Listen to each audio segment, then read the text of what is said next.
Wealth, control, mystery. For a century, the Mellon dynasty pulled the strings of America's financial empire without ever stepping into the limelight. But what hidden force allowed them to outplay rivals and become the architects of modern money? Watch until the very end, because the answer is buried in a single, explosive revelation. To understand how the Mellon dynasty became the hidden architects of America's financial empire, you have to picture a city built on smoke and steel. Pittsburgh, late 1800s. The air is thick with coal dust, the rivers run black, and fortunes are being made in the shadows. In this world, power doesn't wear a crown or shout from the rooftops. It sits behind a banker. It sits behind a banker's desk, quietly moving numbers that decide the fate of industries. That's where the Mellons begin, not with a parade, but with a signature on a loan. Picture Thomas Mellon, a judge with a sharp eye for opportunity. He isn't interested in the spotlight. He's interested in leverage.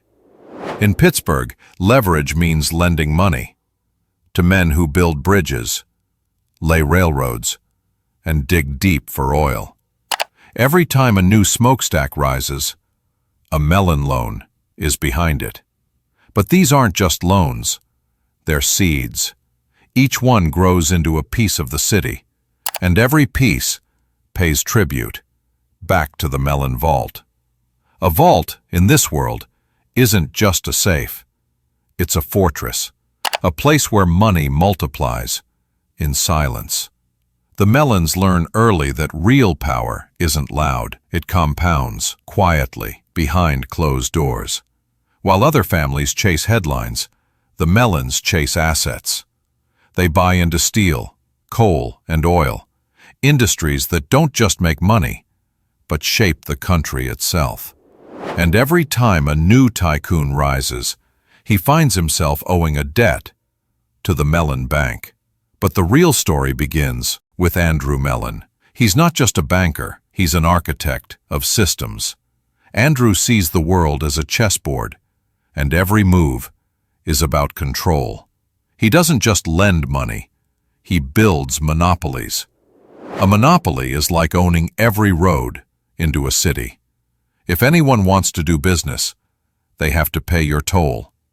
Andrew helps create giants like Gulf Oil and Alcoa, companies that don't just dominate markets, they set the rules. Andrew's genius isn't just in picking winners, it's in building a machine that keeps winning year after year. That machine is the family trust. Imagine a trust as a locked box. You put your fortune inside, seal it tight, and write the rules for how it can be used. The money can't leak away, even if the next generation spends recklessly. The trust keeps the fortune growing, compounding, protected from taxes and lawsuits. It's a dynasty engine, a way to make sure the Mellon name lasts longer than any single lifetime. But Andrew isn't satisfied with just building companies. He wants to shape the entire financial system. That's where Wall Street comes in. In the early 1900s, Wall Street is a wild place, booming one day, crashing the next.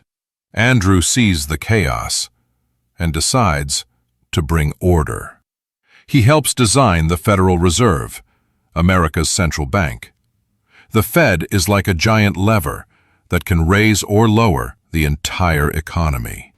By controlling interest rates and the flow of money, the Fed can make fortunes appear or disappear overnight.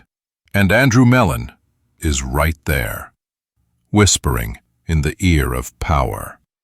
When the country faces crisis, Andrew steps out of the shadows. He becomes Secretary of the Treasury, the man who writes the rules for everyone else. He slashes taxes for the wealthy, arguing that when the rich keep more, they invest more. That's called trickle down, a theory that money, like water, flows from the top down. But Andrew's real trick isn't just in tax cuts. It's in loopholes. He helps create the Dynasty Trust, a legal structure that lets families like his lock up wealth for generations, safe from the taxman's reach. A dynasty trust is like a time capsule. You fill it with assets, stocks, bonds, real estate, and set it to open decades later. In the meantime, the fortune grows, untouched by estate taxes, while ordinary families see their wealth chipped away with every generation. The Mellons' fortune compounds, untouched, decade after decade. It's a system designed not just to preserve wealth, but to make it invisible. Secrecy becomes the family's greatest asset. The Mellons perfect the art of the family office, a private company that manages every detail of their fortune. A family office is like a command center. Lawyers, accountants, and investment managers work behind the scenes, moving money across borders, finding new tax havens, and making sure every dollar works harder than the last. The Mellon office isn't just a business. It's a fortress, a shield, and a laboratory for new financial tricks. But power isn't just about money. It's about influence. The Mellons understand that to shape the world, you have to shape what people see and believe. That's where philanthropy comes in. To most, philanthropy looks like generosity. Museums, universities, libraries, all stamped with the Mellon name. But for the Mellons, every donation is a lever. A museum isn't just a gift. It's a monument, a way to turn money into prestige, to buy a seat at the table where culture is decided. Art becomes a weapon. The Mellons collect masterpieces, then donate them to the nation. The National Gallery in Washington, D.C., that's Mellon money. But the real masterpiece is the way these gifts buy silence. While the public admires the paintings, the real power moves quietly in the background. The Mellon name becomes synonymous with taste, refinement, and trustworthiness. It's a mask that hides the machinery of wealth. As decades pass, the Mellon system evolves. The family office becomes more secretive, more sophisticated. New laws appear, but the Mellons are always a step ahead.